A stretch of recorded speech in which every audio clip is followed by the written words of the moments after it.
Welcome back, everyone, to the Cart Barn Podcast. Chris Lemley and Greg DeWalt, and we're glad to have you. Greg, a lot of things going on in the golf scene these days. We just finished up this weekend the start of the FedEx Cup up in Memphis. Justin Rose outlasted JJ Spawn in a playoff. It was pretty exciting. That was a pretty good ending to that tournament. I think a lot of people thought Fleetwood was going to break through for his first win, and it just didn't happen for him. It'll happen at some point, I think. But Justin Rose was incredible down the stretch. He was. And the weekend before, I was actually playing golf in Birmingham at a pretty nice facility. And on the end of the range, I noticed a figure that was recognizable, and it was Justin Rose working very hard with his coach, Mark Blackburn.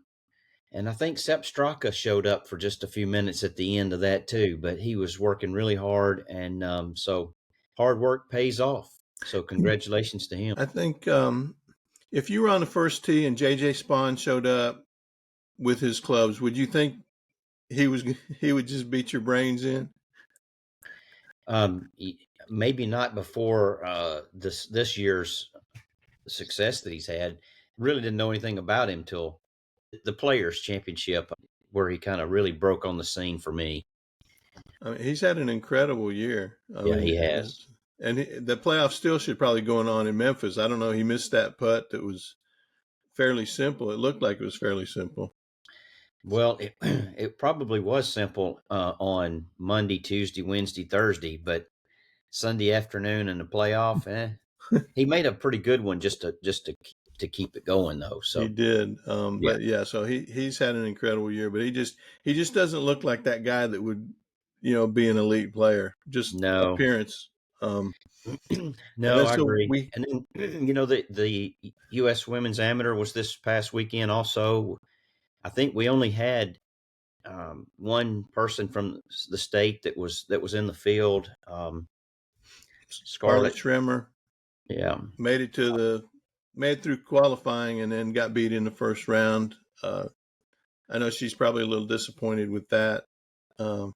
But also just looking back to the pros Sunday, Stuart Sink, friend of the Cart Barn podcast, came to 18 needing a birdie to get in a playoff and just didn't get it done. He actually led by 3 going into the final round. And then Robbie Shelton, another Alabamian, had a chance to win on the Korn Ferry Tour and came up just short, a couple late bogeys. Yep. And then Christo Lamprecht chipped in on the last hole made a bunker shot on the last hole to win that one. So it was a good weekend.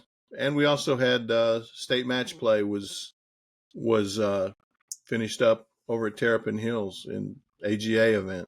Yeah. Well, just before, real quick, and we'll come right back to the state match play because it's a great segue into this week's guest. But we've got starting today is the men's U.S. Amateur, and gosh, I don't have a list in front of me, but we've got a lot of representation out there. Yeah, they're playing a nice little golf course, the Olympic Club. I walked that in the U.S. Open late 90s, and man, that is a tough golf course. Mm-hmm. Yeah, I think it was around 98 maybe. Good luck to the guys from the state that are playing in that. Back to the state match play and the senior match play. That was, as you said, at Terrapin Hills over in Fort Payne. And on the senior side, Shaw Pritchett beat his good buddy and 4-ball partner, Jeff Taylor, to win the senior division. And we're in discussions with Shaw right now to schedule a time for him to sit down with us. But speaking also of Fort Payne, this week's guest is a native of Fort Payne, has built a phenomenal business in the golf management business. Trune Golf. Many of you have heard of Troon. You see some of the guys on tour with Troon on the bags, and that's the business that was founded by a guy from Fort Payne, Dana Garmany. Yeah, I don't want to say it's a rags to riches story, but Dana grew up playing this 9-hole DeSoto Golf Club, I think is what he told us. Mm-hmm. I assume it's still in existence. I've never played it. But I mean, he's just a kid who grew up, good friend of Don Shirey, and just they grew up playing together. And then all of a sudden, a few years later, opportunity presented itself, and Dana ran with it and carved out a nice little career for himself. Now I guess he's retired, but he still sits on the board of Troon. So, but it's an amazing story, fantastic story, and we enjoyed uh, having him tell us about it. Absolutely. The number of courses that are under management, plus there's a lot of other things that they offer now that I didn't even know about until kind of started looking into this and then talking with Dana. But um, for those of you in Alabama, one of the courses that you and I recently had the privilege of playing is under their management's Pine Tree there in Birmingham. Yep. And what a phenomenal facility. That's always been one of my favorite golf courses and a lot of other people's as well. And it was just in really, really good condition, but it's a Troon managed golf course. Yeah, I've played so many Troon courses. I've been fortunate. I've been invited to play several of their properties out in Scottsdale, in Florida. Mystic Creek in Arkansas is Arkansas. a Troon Mm-hmm. facility, and it's amazing. I mean, it's just brilliant golf course. So it was really fun to get to talk to Dana about his business model and how it came about. And he said he's just a preview. He said he's been lucky, but you know, there's a lot behind the luck involved. That's So right. Well, without further ado, let's get into this week's podcast. Hope you enjoy it with Dana Garmany. Welcome back to the Cart Barn Podcast. We're excited to be with you today, and thanks for joining. Many of you probably know of or have heard of Trune Golf, but if you don't, you probably have played at one of their facilities at some point. Trune Golf, which is now headquartered in Scottsdale, Arizona, is the world's largest golf and golf-related hospitality management company, and they were founded by today's guest, Dana Garmany from Fort Payne, Alabama. Dana, welcome to the Cart Barn. Thanks, guys. Good to be with you. I'm glad to have you. treat to have you on, Dana. I guess the first question I have is, how does a guy from Fort Payne, Alabama, come up with a dream of having such a wide-ranging conglomerate of golf facilities under their direction?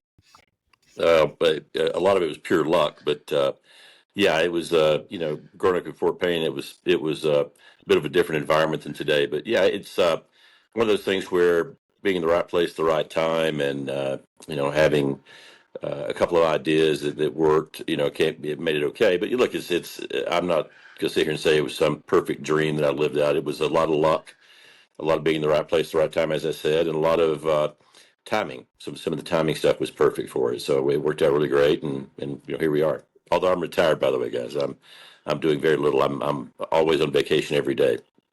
Well, that's great. So, Dana, how did you kind of get into the game of golf? Where was that beginning?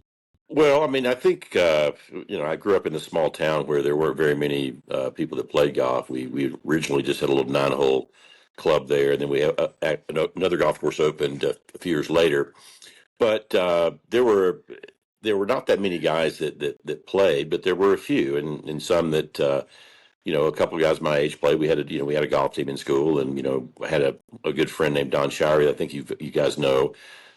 Who we grew up together. He was a bit older than me, but we grew up playing golf together, and we also played the other sports.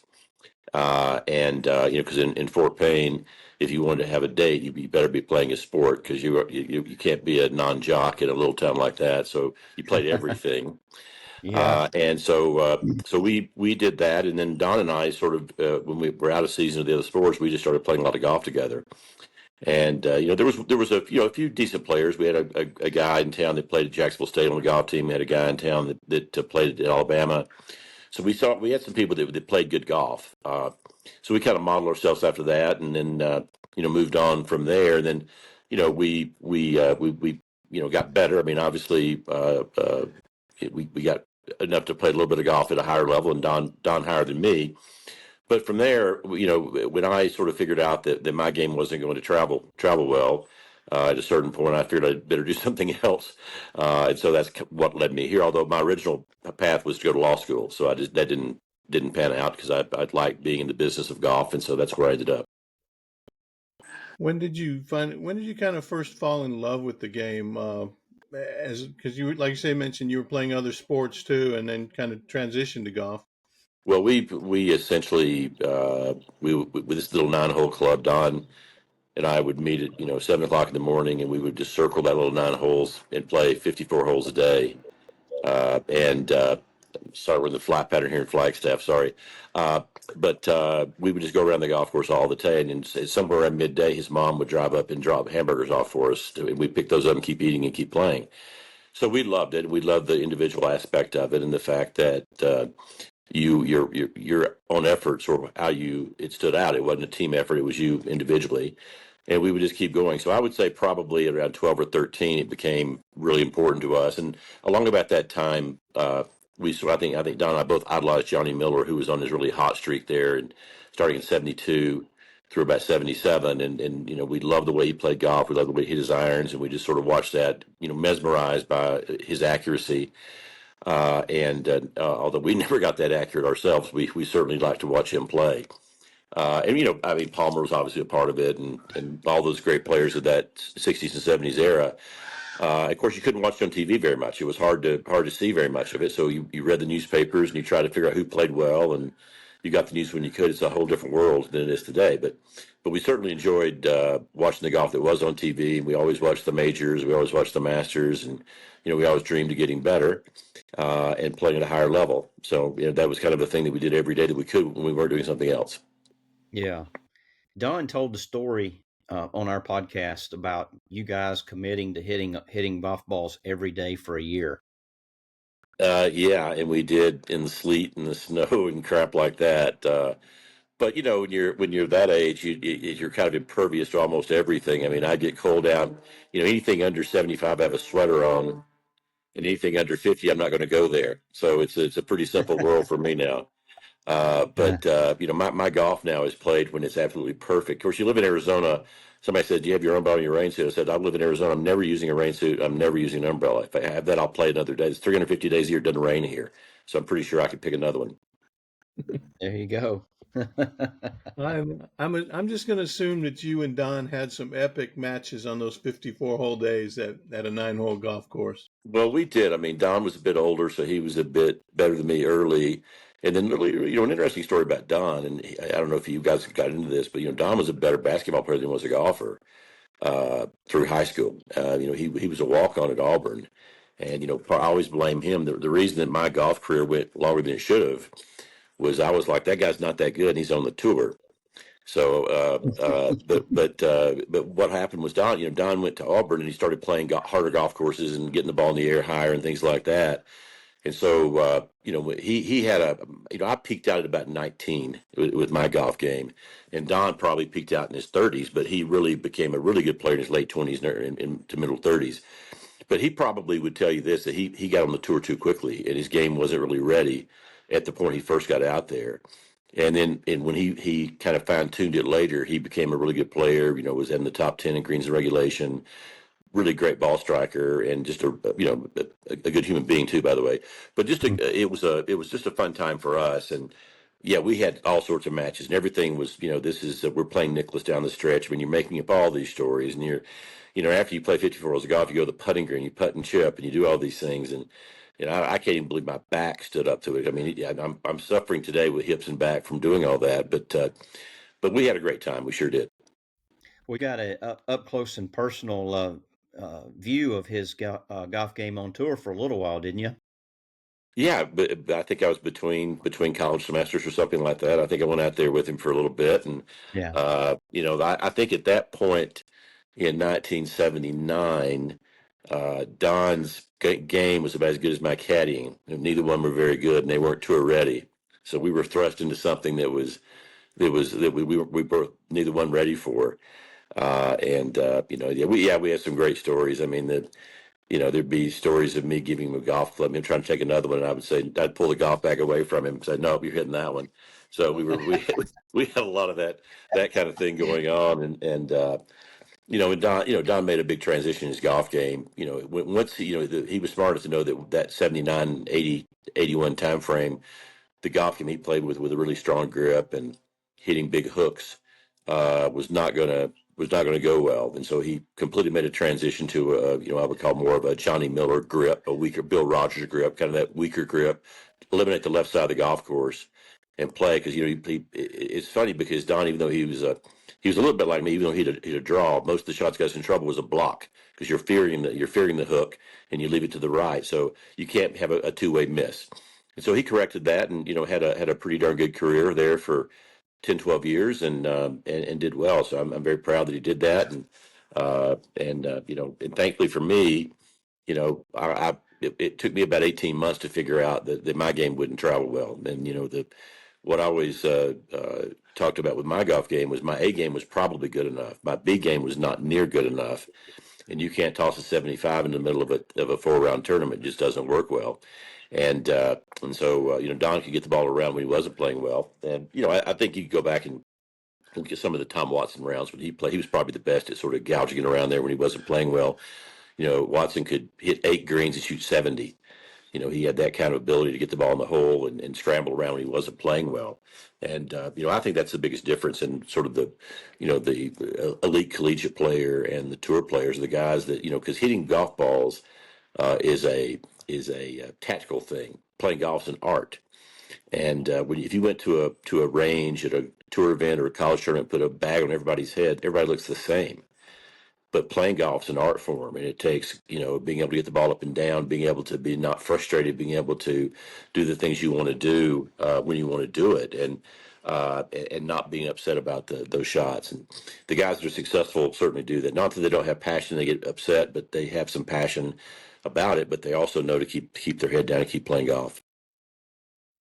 So my takeaway from your days caddying for Don is that you guys were the original Kevin Costner and Cheech Marin from Tin Cup. You're pulling the that's probably pretty close. And I think there was one time we were this was actually a different time. This was actually when I was actually working in the business, but he qualified for the U.S. Open and up in Detroit at Oakland Hills, and so he said, "Hey, you want to come caddy?" And so I took a week off work and went up with him, and got picked up there. I actually rode in with Payne Stewart in the courtesy car to the Townsend Hotel in Birmingham, Michigan, and so we're out there, and Don, we were supposed to play with Ballesteros one day. It was a lot of just Johnny Miller. It was a cool experience, but it was Detroit in June. It was like 55 degrees or something weird like that, and raining and nasty, and Don's game didn't travel in that kind of weather very well either. So we had been out there, and we were having a really tough day. We got to 16, the famous 16th hole at Oakland Hills, which is around with the willow tree on the corner, and the Gary Player is a famous story about that one, and the dogleg ride over the water. And so Don hits it, second shot, it gets over the hazard, but it's inside the hazard, but it's not in the water. So we go over the green, and he's going to try to play it up on the green, and he kind of half chunks it, and it hits and kind of rolls back in the water. So now he's got to go all the way back on the other side. So basically, I'm supposed to walk back there with him, and I gave him his sandwich and said, "I'll see you back here." So he gave him a golf ball and a sandwich, and "I'll meet you here when you finish the hole." So he did the walk back around the lake by himself, hit the shot up there. So we didn't have a very good day. He played really good the second day, but the first day was put us in bad shape, so we missed the cut. That's good. That's great. So, but you ended up getting into business and being a professional.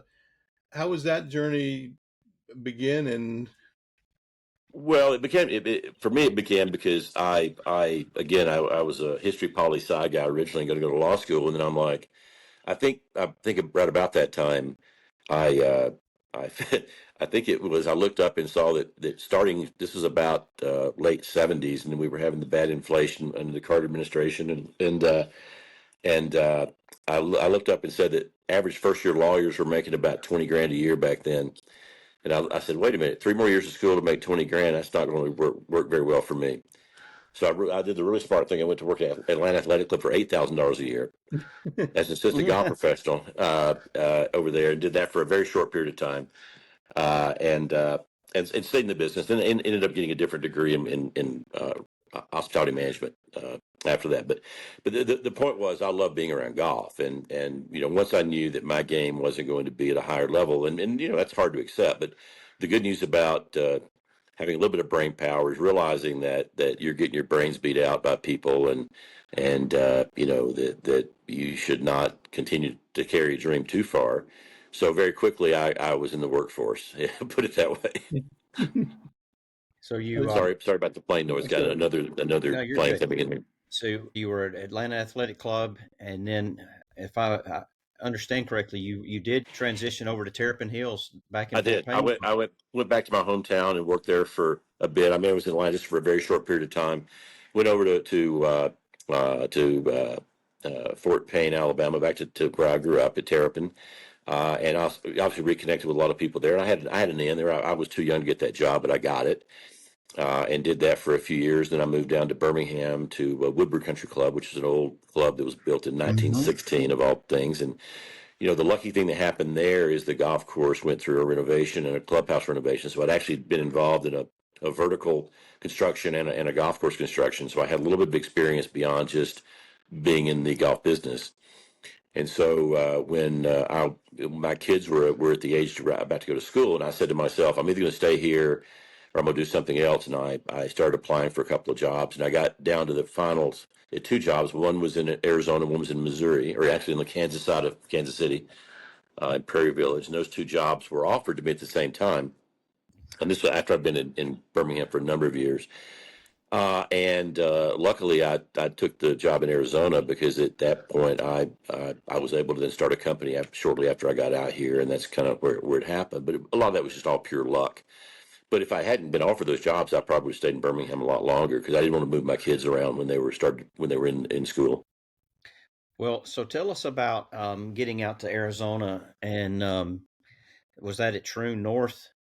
Yes. I was the project manager and then the general manager director of golf because the golf course wasn't finished yet. And the beautiful story about Trune North was that the golf course was finished before the roads were finished to get there. So what happened was we had a golf course sitting there completed for 6 months before we could open it. So it was really fun because the public couldn't get there, so the golf course got better and better and better. So by the time it opened, it was absolutely perfect, which gave it a nice send off. And in the meantime, it was things like this were happening. It was a Tom Weiskopf designed golf course, and Tom and I would go play. There was no tee markers, and we would go out there and play. We hadn't put in any markers on the sprinkler heads or anything. We'd go out there and play by feel. So Tom and I would go out and play golf. We grabbed an old maintenance cart, put our bags on the back of it, and we'd take off and play golf with nobody out there except us and the deer and the mountain lions and the other coyotes and everything else around the area, and play golf. And it was a really remarkable experience to be able to do that because the roads were behind schedule getting up there. And so that made it a kind of a fun few months of having a job but really not doing much except playing golf with Tom and with other people around the valley, because we had a lot of golfers that lived here and would be up there. And of course, we had the ASU golf team played there quite often. That was when Mickelson was there, and Phil would come out quite often back then. So it was a really fun time, and I think just while during that era, I don't think ASU won 3 or 4 national championships in that time frame. Yeah. I know Tom Weiskopf is a very underrated golf course designer, in my opinion. I don't think he gets nearly enough credit for some of his work. No, that's very true. And actually, the bigger shame was he didn't get in the Hall of Fame before he passed away. That was the bigger shame. He was a terrific player, and he could be volatile at times, but he's a gentleman. He was a great guy when he was sober, and he was many years into his when I knew him, basically. Terrific guy, and he had some of the greatest stories you've ever heard about Nicholas, and all those things he said on TV that he would repeat, and he had other versions of them that we can't talk about here. But he he was I just never had seen anybody hit the ball quite like that with with like a 2-iron, and back then the 1 and 2 irons, they look like a razor blade, right? You could hit those things straight up in the air. And my I had a 1-iron back then too, but he came in about head high and hooking low and hot. And Tom would get up in the air quite a bit more than me. But we had a lot of fun. We had a lot of fun times. And, we then did another golf course together in Colorado where we would fly up and back together and just had a great time with him. But those first 6 months were kind of fun because we were able to perfect the golf course and get it just right. When the golf course opened, it opened to great acclaim. Got ranked the top 100 in that first segment when it could be. And of course, part of that was it opened because the roads didn't go in there. It sat there for about 2.5 years without a single house around it. So it was a pretty remarkable experience. And people would play golf and they felt like they were in the middle of the desert, and they were, without anything there except the golf course and the saguaros. It was terrific. That's cool. Yeah, getting to play with Tom Weiskopf for 6 months, that's hard to beat. Yeah, here's another good story. Betsy King used to represent Trune North on the tour, and Betsy King, was good enough to play on the men's team at Furman for a while, and she could really play. And there was another couple of women, I won't mention their names, that were on the tour. One of them won a U.S. Open, I won't mention the name. But when I played with them, and it was like they didn't spin the ball. So I would play with them, and I'd feel pretty macho because I hit it by them and I'd hit little spinners and all that stuff, and they couldn't really spin the ball. I played with Betsy, and I'm like, wow, that's different. And I think Betsy was probably one of the first women that really brought the women's game into the modern era of clubhead speed, spin, different shots. I'll never forget the first time I played with her. We got to the second hole at Trune North, which is a par 3, and for me it was about 175, which back in those days was a good 6-iron. That's probably a 9-iron today with the golf ball. But I'm thinking she's going to have like a 4-iron or something like that. And she's got up there, she's got the same club I have. And I'm like, wow, that's just different. And she hits it up there, and it takes one skip forward and then kind of checks up. And I'm like, that's a pretty good shot. Of course, she won a ton of major championships. It was a great player. And so that was fun too. So we had a lot of experiences playing with players. Billy Mayfair grew up there. I played a lot of golf with Billy, and he would be up there quite often. He represented Trune North. He and Betsy were the two tour representatives of Trune North back in that era. Yeah, it seems like I remember seeing that on his bag. I'd forgotten about it though. Yeah. So how did the whole golf management idea get born, and how was it able to grow exponentially? Well, there's the legendary story, which would be that I was really smart and figured all this out, way before I started. Then there's the real story, which is it was kind of blind luck in a way. Here's how it really happened. When I moved out there, the development of Troon and Trune North had a developer named Jerry Nelson, who became my partner in Trune Golf originally, because he held the trademarks, and I had the sweat equity. But he had a partner from Japan, a Japanese trading company called Nichiman, that owned the golf course wholly, but they were partners in the development. Well, in Japan, it's very hard to sue somebody. In America, it's not very hard to sue somebody. So the Japanese were very, very afraid of employee litigation in America because they knew how easy it was to get sued. So I'm just running the project for them. They walk in one day and basically say, "Hey, if we paid you a percentage of income, would you take the risk and have the employees be on your payroll?" And I did a little research and figured out that the fees that were going to pay me would be more than the insurance to cover myself. And I said, "Yeah." So that's how Trune Golf was really formed, was that little payroll company. So originally it was just a payroll company. And they were paying me a percentage of the revenues, and then I was taking the risk of hiring the employees, and they were on this payroll that I was responsible for. Which, by the way, the other thing I had to figure out was every 2 weeks people get paid. Damn, you got to pay them something. It was a tough thing. They're waiting on a paycheck. And so sometimes you don't get a paycheck when you're doing that. But that's how it started. And then literally a few months later, probably was like a year later, I'm like, hey, I have a company. Maybe I should do something else.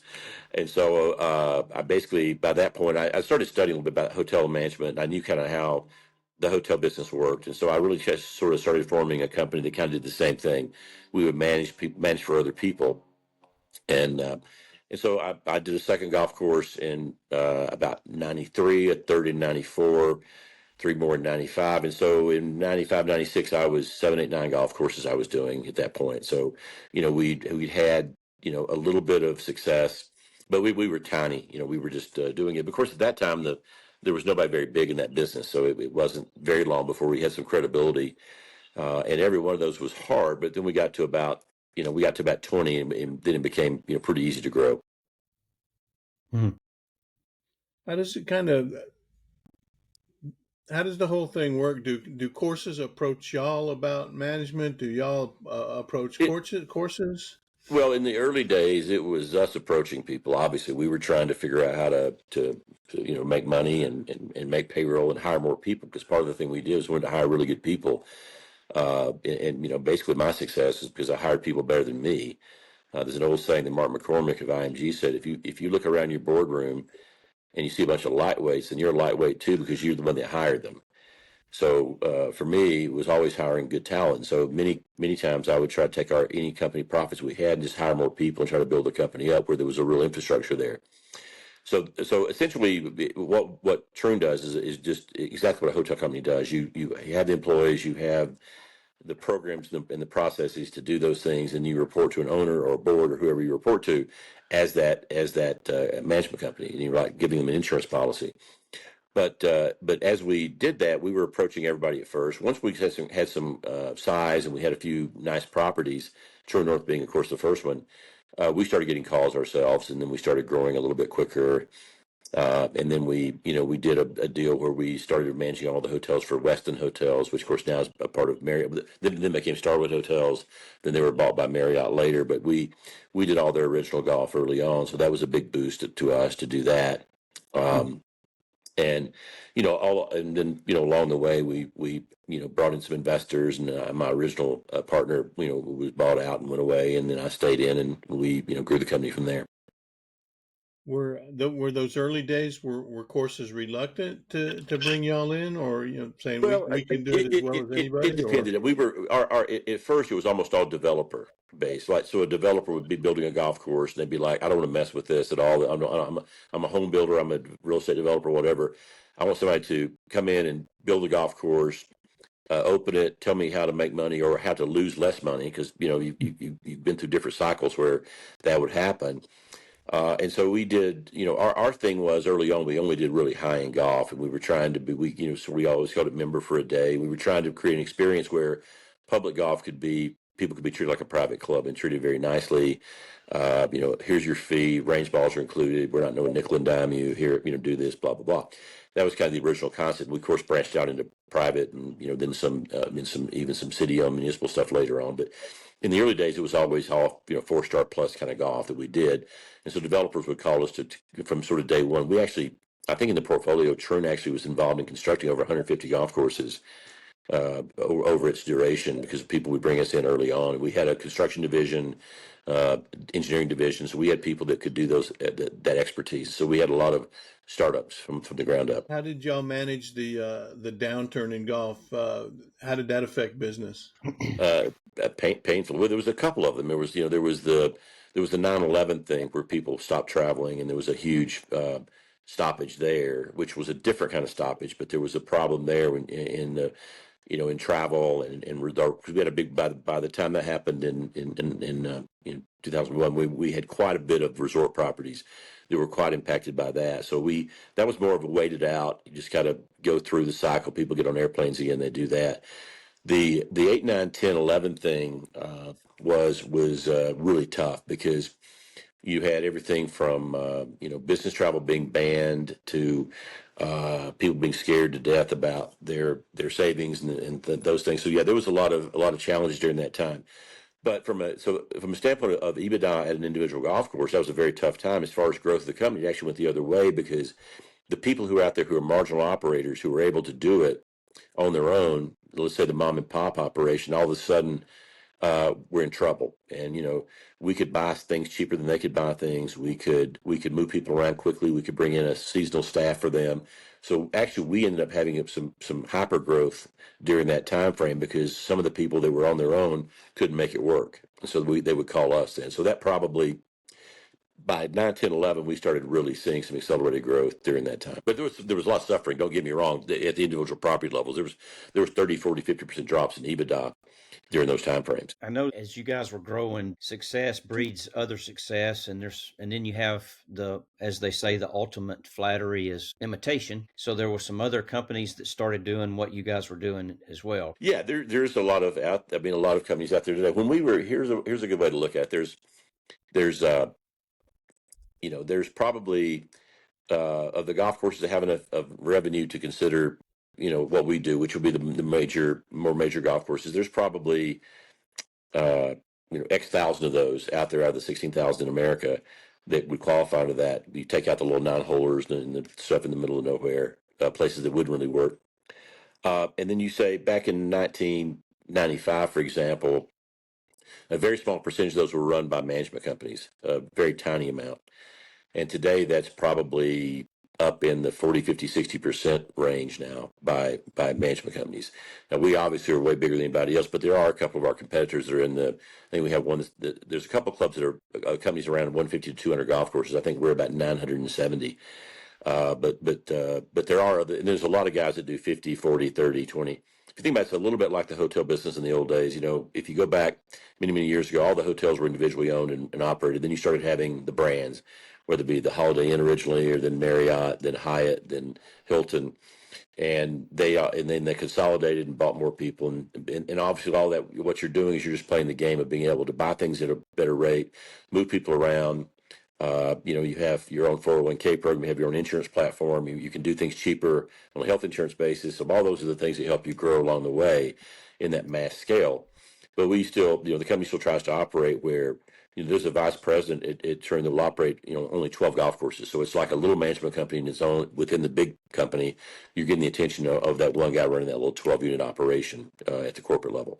So that's kind of how it works and how it spins. And of course, I can only give you the 40,000 foot view now because I'm so happily retired that my wife is telling me that Starbucks is hiring. I should get out of the house. I thought you were playing golf every day. So, well, did you have to work I at can't play enough. Starbucks at night? If not my hips and my back, I would play a little bit more. But I'm more of a casual golfer these days. But I'm eligible to play every day that ends in Y. Put it that way. Obviously, you probably have an affinity for True North, but what are some of your other favorite properties that y'all have?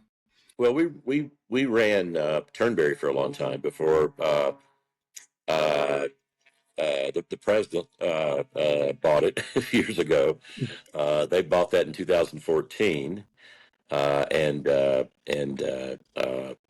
we had to negotiate our way through that one because we had the typical he was on The Apprentice back then, so we got the "you're fired" letter. So we had to have a few meetings about that because he wasn't able to fire us. So we had a shall we say some litigation regarding that, which we won, by the way. But then we exited out of there. But so Turnberry is one of my favorite places, and they did a rebuild of that, which turned out really good. It's a terrific place because Turnberry, as you guys know, it's right on the water compared to some of the other courses, which really aren't. It's on the water, and it's quite a lovely place. So Turnberry's a favorite, but my favorite place to that I play golf is where I'm a member of down in New Zealand called Taraiti.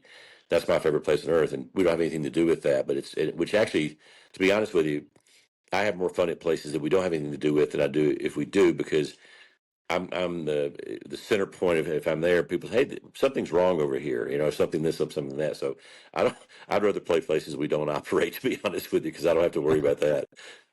But we have some really good properties. We have a place at Kapalua, the Plantation Course and the Bay Course at Kapalua are lovely, where we have the Tournament of Champions. So it's a great spot, and we have a lot of really good ones. We have a place called Gamble Sands, which just opened their second golf course. David McClay Kidd up in the desert area of Washington in the west, kind of in the Onion Wine Country area.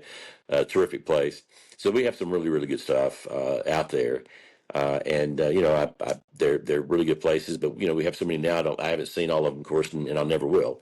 But I'm happy for the guys running the company today, because I'm still an interested investor in the company. I'm glad they're doing well, and I wish them well. And I still own the board of directors. I have 4 board meetings a year and 8 phone calls, and that's all I do.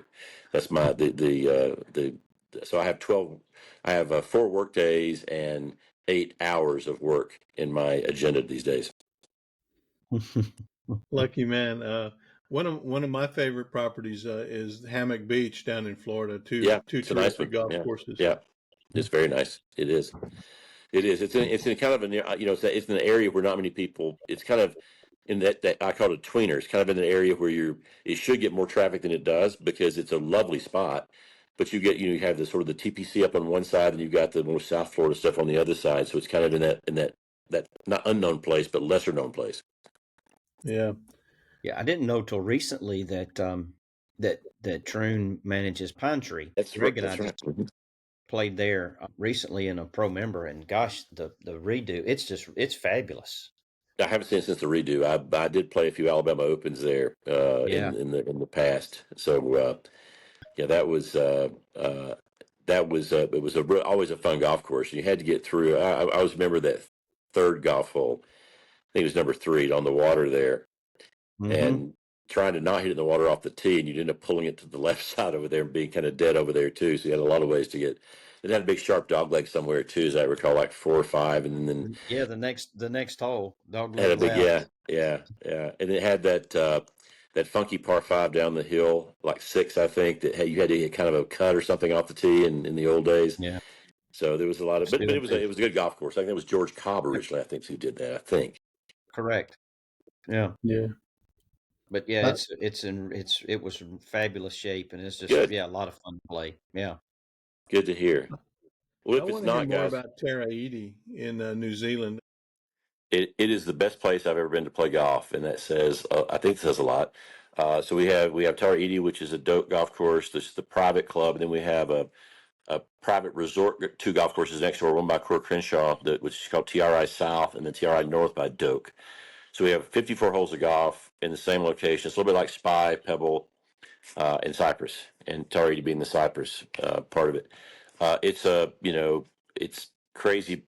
It's so good because it is links, sandy soil, but with good weather. It's California weather with Scottish and Irish quality of golf. It's that good, and it's my favorite place to go. And when we go down there, I'll put it this way: my wife will be down there, say 25 days a year, and she'll play 25 rounds of golf, and she'll play 5 rounds of golf the rest of the year anywhere else. But she'll play every day there.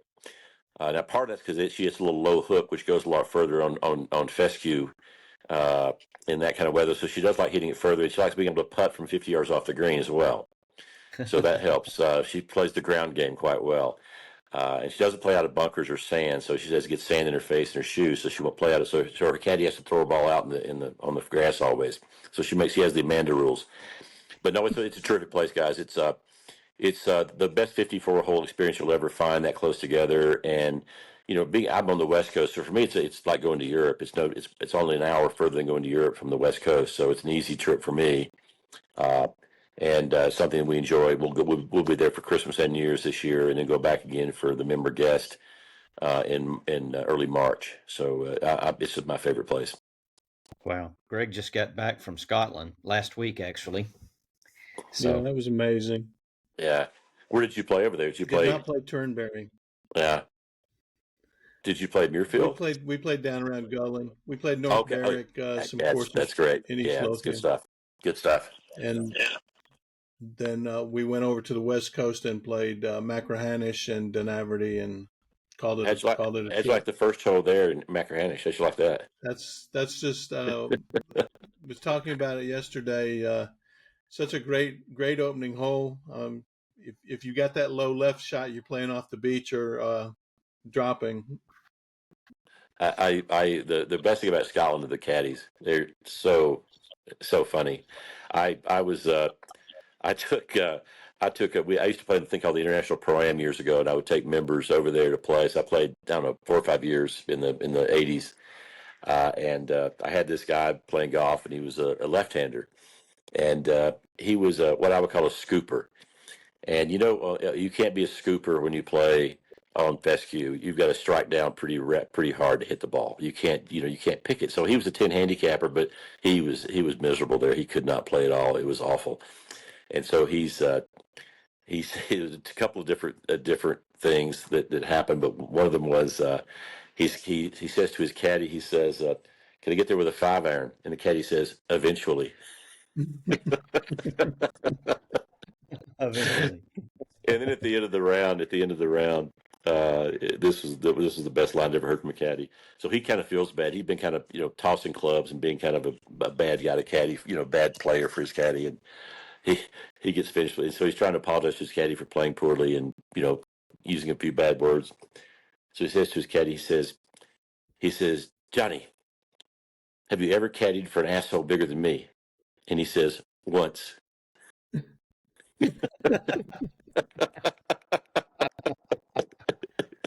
Oh, so Mm. those are fun days. But yeah, the golf in New Zealand would remind you very much of the golf in Scotland and Ireland, as far as the tight fescue and the ground game and the wind change and how the golf courses play differently each day.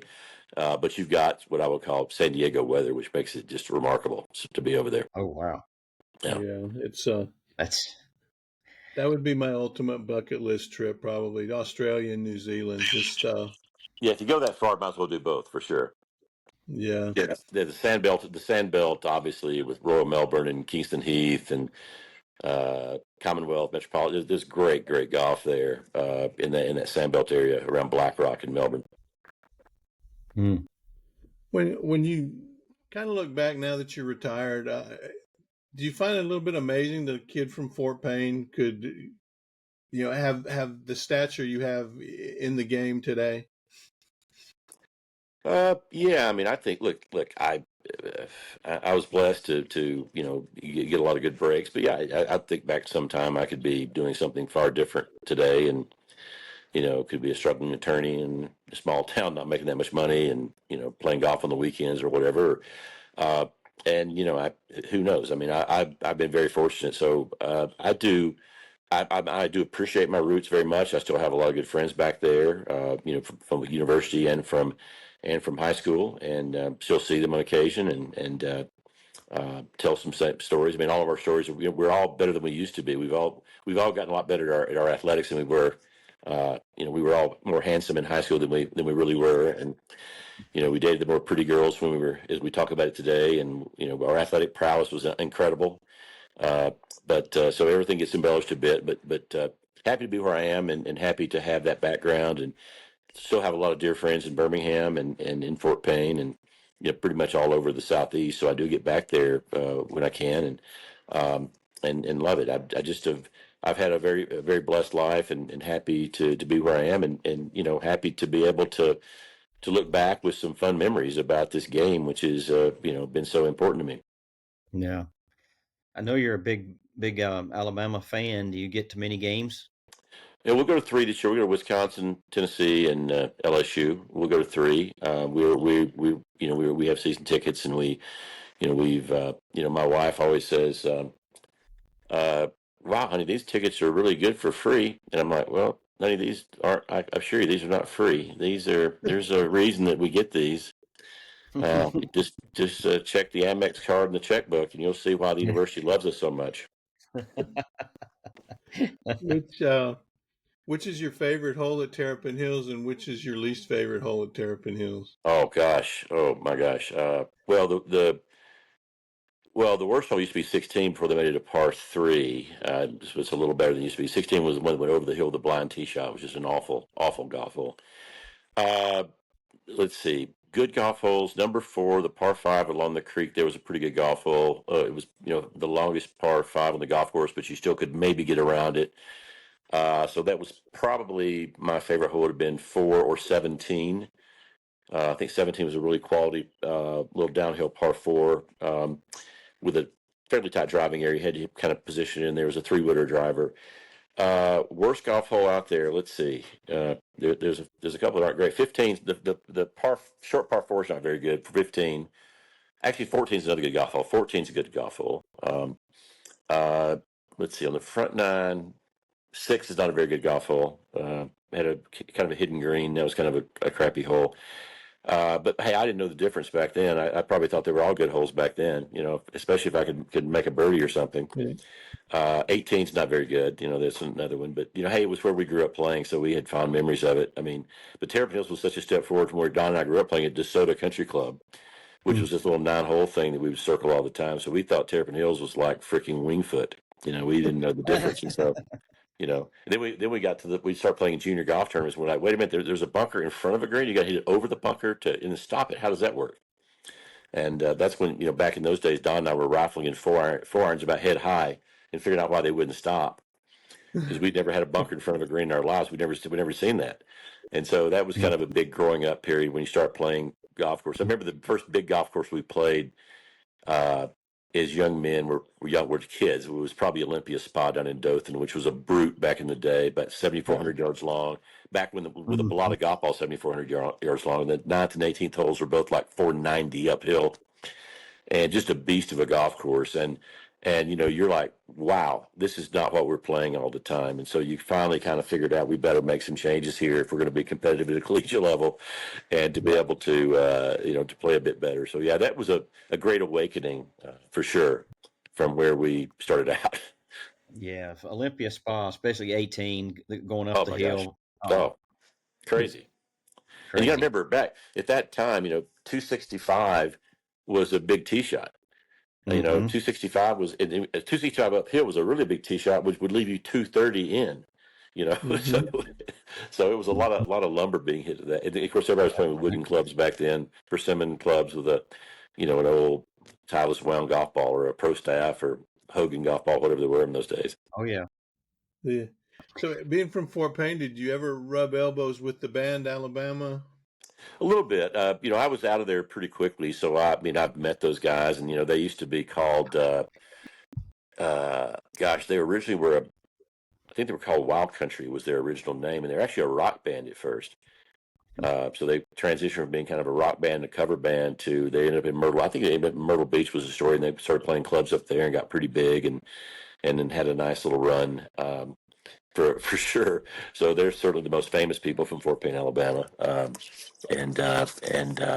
So we we got to see them in concert a couple times, and enjoy those guys. They were sort of good old country boys for sure. So when we had Don on and talked with him a little bit, we didn't put it on the air, but I'd like to get a clarification on a Krispy Kreme story. So you really want to hear that story? Well, Sure. listen. This is how this would have been Don at 17 and me at 15, and we or somehow decided, and we were two of the most straight-laced kids you'd ever would see. And part of that was because both our mothers were so mean that we would never cross them. I mean, we had, and they would consider themselves the two meanest moms in town. As a matter of fact, I went back to see a friend, and he picked me up to take me out to Terrapin Hills for a drink from the airport there in town, and my mom met me, and then she says to my friend Tim, she says, "Tim, now you have him at my house by 6:00," and he says, "Yes, ma'am, Miss, I sure will." We got in the car, and he says, "I'm 50-something years old. And your mom still scares the crap out of me." So, but anyway, so Don and I cook up this thing. We're gonna. I'm telling my mom I'm spending the night with him. He's telling his mom he's spending the night with me, and we're gonna go out and just do something crazy. Well, he had this 1969 blue Volkswagen Bug, and we're like, "What are we gonna do?" So we messed around for a while, and we can't think of anything to do. So we decided to drive 90 miles to Birmingham to get Krispy Kreme donuts. That's our big wild night out. And then we get back into town, and we're like, what do we do now? We got no place to sleep. The Volkswagen's not big enough for us to sleep in. So we're going to sneak back into his house. So he lives on a hill, so we drive up the top of the hill. We turn the Volkswagen off. We're going to coast into the driveway to be very quiet. And we're going to slip into the house and, go to his bedroom, and we'll wake up in the morning. His mom will figure out a story then. So we get there, and he said, "Now listen, the kitchen floor creaks. We didn't take our shoes off." So we kind of walked in there with holding our shoes and walking in there. And sure enough, we make a noise, but it didn't even matter because our mothers figured out we were lying, and they called each other already. And she's sitting there with a belt, Now we're 17 and 15, and Shirley Shirey starts whipping, and she does the old one-word whip. Don't you ever lie to me again. And then she looks at me and she says, and your mother told me to whip your butt too. And then she spanks me. So there's corporal punishment back when you could do corporal punishment, but Oh, that that's was a humbling experience, and it's one of the reasons that I always tell my wife I'm a really bad liar. I couldn't get away with it back then, can't get away with it now, so I get caught every time I try, so I don't try anymore. But yeah, that was Don and Dana's Wild Night Out Krispy Kreme donuts. well, that's thanks for sharing that. I think all of us guys of a certain age can relate to that story very well. Were the Krispy Kremes worth it in the end run? No, they weren't. They were not. We had something much different in mind, meeting beautiful women or something like that. Just did not work out that way. So away from golf, what are your interests and what do you enjoy doing? I'm a garage musician. I love guitar. I play guitar. I travel a lot. We love wine. We spend about almost 2 months a year in Europe. June and September, pretty much the months we're gone, and we obviously go to New Zealand in part of the year. And then we have this place up in the mountains where we get to July and August kind of up here. And then, of course, Scottsdale, Phoenix, PV, Paradise Valley, where we live, it's fantastic from, October to May. It's wonderful there. So we're usually there playing golf or hanging out or visiting friends. And, we have 5 dogs. So that's basically our kids now, our 5 animals. So we keep them around and they make us happy. And I always tell my wife, when I open the door, I have 5 dogs who love me. And they said, where have you been all my life? And my wife says to me, oh, it's just you. And the dogs don't sneak away to get Krispy Kreme. And they, this is one thing about dogs compared to kids. They don't break curfew. The principal never calls about them. They don't want to borrow the car. So all these great things. They're great, and they're always happy to see you. That's the other wonderful thing. I take the garbage out, come back. They're like, wow, where have you been for the last 45 seconds? Oh, that's funny. So, I understand that you do have a good music story, maybe involving Rod Stewart. That's I had a very lucky encounter with Rod Stewart. So yeah, it's kind of a musical highlight for me. Which I was in Portofino. He had just gotten married to Penny Lancaster at that time, and still married to Penny Lancaster. And so that's for Rod, that's a good thing, and for me, it's a good thing. I've had a few of those myself.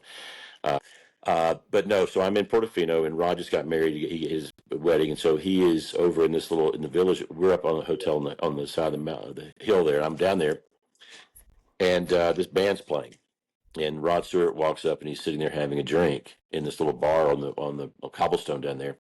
It's an Italian band. They're playing American or English music, rock music, and so people start. There's Rod Stewart, by the way, blah blah blah, and so people start saying. Would you do a song? Would you do a song? And he says, no, I don't do that. And then finally he has a drink or two, and Rod's going to do a song. So he gets up and he says, yeah, I'll do Stay With Me. And band says, great. And the guitarist says, I don't know it. Well, Dana says, I know it. So a hand goes up, grab the guy's guitar. So I played Stay With Me with Rod Stewart in Portofino, which was kind of a nice story. So I'm glad I knew the song. It was perfect. That's pretty cool. That's really cool, actually. Yeah. Yeah. An encounter with greatness. Yeah, it was a fun 3 minutes for sure. Great. Chris, you got some more for Dana? No, Dana, thank you so much for carving out a few minutes for us. We appreciate it. The Cart Barn, we were just telling stories about people from Alabama that are involved with golf, and I think this is a great story, and I really appreciate the opportunity for you to stop by the Cart Barn and for us to kind of share your story.